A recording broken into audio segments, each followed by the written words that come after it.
ভাই আপনার কাছে টাকা আছে তো? হো ভাই, টাকা আছে, আপনি তাড়াতাড়ি পানির বোতলটা আমাকে দেন। ভাই আপনি আগে টাকা দেন, তারপর পানি দিতেছি। আচ্ছা ভাই, ঠিক আছে।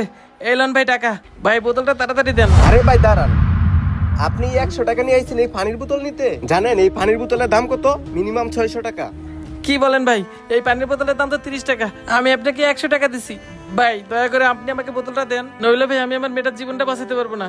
ভাই বোতলটা আমাকে দেন। আরে রাখেন মিয়া, আমি 100 টাকাতে আপনাকে পানি দিতে পারবো না। আপনি যদি 600 টাকা দিতে পারেন তাহলে এই পানি নিতে পারবেন। আর আপনার মেয়ের বাঁচা মরার কথা বলতেছেন, এটা তো আমি বাঁচাবো না, আমি তো ডাক্তার না ভাই। আপনার মেয়েকে যদি বাঁচাতে চান তাহলে ডাক্তারের কাছে নিয়ে যান, আর আমার কাছ থেকে পানি নিতে হলে 600 টাকাই লাগবে।